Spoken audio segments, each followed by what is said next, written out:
Hey, you ever thought about getting a HELOC? Do you know what a HELOC is? I'm about to explain all that. And I'm gonna tell you how to build wealth using a HELOC. Alright, so boom, a HELOC. What is it? HELOC is a home equity line of credit, okay? So, when you want to take money out of your house, most people think, okay, let me refinance my house and pull cash out. Well, that's not the only way to get money out of your house. And I don't recommend doing the refinance. The reason being is because of with a refinance, you reset the loan for 30 years. Not a big deal, right? But you get the money. Let's say you get $80,000, and this is based on a true story. You get $80,000, and now you have that money just sitting in a bank account. Your mortgage is still due, regardless of what, and you have $80,000 sitting in the account, okay? Normally what happens is it dwindles down because you keep spending. And in this particular case I'm talking about, this person took 35 vacations in 1 year, okay? And after 12 months later and 35 vacations, well, there was no more money, okay? The money was gone.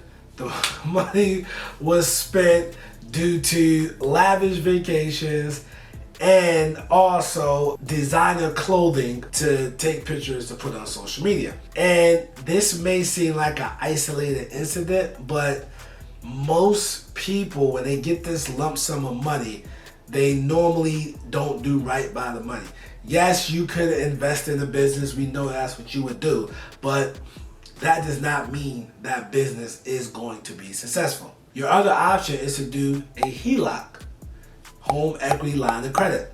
So what you can do with that, right, is you can go to the bank, ideally go to your local bank, look at their rates, and see what they offer for your HELOC. This must be your personal residence, okay? You must live in this property, all right? And this is for the people who have equity in their house. So let's say you have $100,000 equity in your house, and the bank is willing to do 80% of that, whatever your equity is. So your equity is $100,000, the bank does $80,000, right? So you get a HELOC, right, for $80,000. This is why I like the HELOC, right? Because you then have a line of credit. The way a line of credit works is you pay on what you pull, okay? Meaning if you don't have any bright ideas for this money, you don't pay anything, right? So as long as the $80,000 there, you don't pay. All right, let's say you want to get into a deal, somebody's going to loan the money, you need a down payment. The down payment is $15,000. Well, you can go to your home equity line of credit, all right, pull out $15,000, and you only pay on what's out. The $15,000. You don't pay the whole $80,000, all right? So you pay your monthly payment based off of that, okay? So let's say you find a house for $50,000, and for the sake of this argument, we're gonna say that you live in a state whereas $50,000 houses are obtainable. You can do that, right? So I'm in Charlotte, North Carolina. You're not doing that inside of Charlotte, but you can do it someplace in the state. And let's say I found a house whereas this house is worth $120,000, but I can get in for $50,000 and it needs $15,000 in work, right? And it's worth $120,000. Well, what I can do is I go to my equity line, all right? I can write a check to myself. Now I have $65,000 in my account. I used the $50,000, pay for the house is mine. I used the other $15,000, remember I took $65,000 and I fixed the house up, then I rent it out. The house is paid off, but I owe $65,000 over here. So remember the house is worth $120,000, but rent on a house is $1,000. It rents for $1,000 a month. So my equity line, and this all depends on the interest rate or whatever, but on 65,000, my equity line might be 300 and some change, right? So I pay the 300 and some change. I'm getting 1,000 over here, pay the 300 and some change over here, and I cash flow $600 or $700, right? So I do that for 2-3 months. The house is fixed up. I have a tenant in there, right? So I start the process to refinance, okay? With refinancing, you can use CarolinaHardMoney.com, Lima1Capital.com, RefundCities.com. You let them know, hey, I own this property, I fixed it up, I want to refinance. These companies, they can refinance you, right? I believe all 3 of them will do 30-year money. You might want to check with them, right? 30-year money, meaning that they can stretch out the payments to where the property is paid off on 30 years on an investment property. So that means your payment is cheaper, so your cash flow goes up. Let's say that they say, okay, well, we need you to pay for the appraisal, and that's going to determine what we can do for the property. You pay for the appraisal. Appraisal is $550, okay?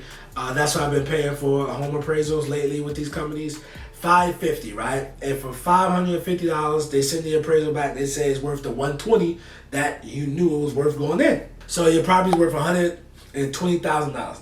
Now they'll say, hey, listen, we're gonna give you 75% of that $120. What I'm gonna do is I'm gonna put on the screen this problem. $120,000 times 0.75.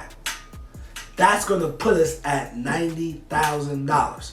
They're going to come back and say, well, your property, we can lend up to $90,000 on this $120,000 property. What that means is like, do you want cash back or do you just want to pay off your $65,000? You have the option now. You have options.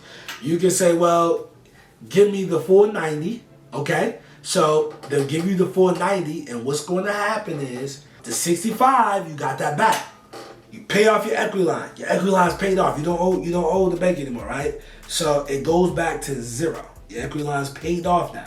You took out another $25,000. So now you got another $25,000, and you don't have to pay taxes on that because it's a loan. But you have $25,000 and your tenant is paying the debt down, and hopefully you're in an area where some growth is happening so that your house could appreciate. Even in a downturn, if your house goes down, if you look at US history, real estate and the stock market always recovers. So basically, even though now we're transitioning to a buyer's market, American real estate and American stock market has always bounce back, man. So basically you're betting on America. America always bounces back. That history tells us. So now you got a free 25. So what are you gonna do? You pay back the equity line. So you rinse and repeat. Bro, I read books and I met people who built whole real estate portfolios off of doing this with their equity line. Okay? I met hard money lenders who said they got into the game but off their equity line. Meaning, let's say the hard money lender has an equity line, that same equity line for $80,000, right? And you find that house for $65,000. They charge you 15% annually, all interest, okay? And they get back their interest. They might charge you 3 points on that. A point is 1% of the loan. So 3 points on 65,000, maybe around 2,000 and some change or so, or less, somewhere between 18 and 2,000. So think about 1950 to be exact, but whatever. So they get 1950. They might get it up front. It might get rolled into the loan. Okay. Then they get all interest payments. You're not chipping away at the principal. It's all interest payments. Okay. Then they get that money. And then when you sell the house, they have a lien recorded against that property, so they get that back. And that's how some of these guys are able to lend hard money. That's what they do with this equity line. This equity line can give you options. Now, I'm not saying go out and be a lender. You know what I mean? You have to know what to bet on and who to bet on to ensure your investment. You might want to be a more experienced, so that way you know when it's a good deal and when it's not a good deal, okay? When it's a good area and it's not a good area, okay? You need to know these things as a lender. But with building a rental portfolio, this is a great way.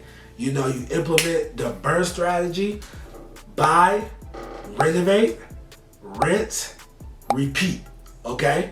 So, and you repeat that process. And let's say you did it over the course of 4 years, you've been able to get 4 properties, right? Just 4. Over 4 years, you get 4 properties, 1 property a year, all right? And each property has $30,000 in equity, all right? That increases your net worth from $120,000.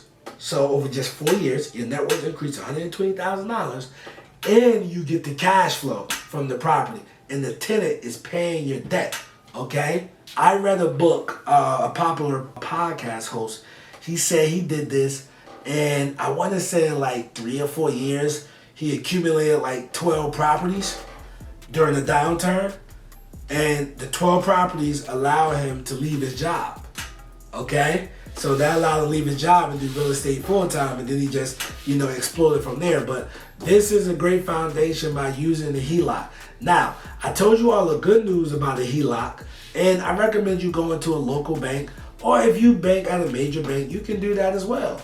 But if you walk into a local bank, right, you know, they're more friendly. You might want to start that relationship because they deal with real estate investors a lot of the time. Whereas the major banks, if you're 5 million or less, less than 5 million type of client, you're probably not a focus with them, you know. But I don't want to just tell you all the good news about these HELOCs, right? There is one con.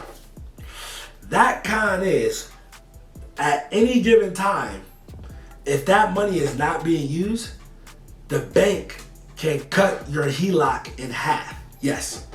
Or, you know, whatever they feel they want to cut it, they can cut it. So what I mean by that is they can, like, if they feel as though the market adjusted and they feel as though that your house no longer has $100,000 equity, they gave you 80%, but they think that your house now has 50% equity, they get cut about 50%. If they think 30% went away, they cut about 30%. All at the bank's discretion if it's not being used. If it's on the street, there's nothing they can do. You just gotta pay the loan. But if it's not being used, just keep that in mind. All right, guys? So, yeah, that's one of the cons, man. So, comment below, right? Would you use this strategy? Do you feel this is an okay strategy, or you don't want to risk your personal home? What do you think about this strategy? Me personally, I did this strategy with my house, and I bought a rental property with that, and the rental property cash flows $1,100. I bought it for $90,000. My payment is like $400. I posted this on my Instagram, so if you're not following me on IG, make sure you follow me at the Realestate Doru to get some exclusive content. But yeah, man, so that's what I done. Tell me how you feel about this. Like, is this something you would do, or you wouldn't want to take that risk with your personal home? Guys, also click on the video that's next to me. I'm gonna show you this duplex I bought, man. This little multi-family joint, man. That's cash flowing over $1,000, man. I'm gonna show you the beginning of the journey, though. I'm Nasser, aka the Real Estate Doer. I'm not a guru, I'm a doer because I actually do this business. Peace.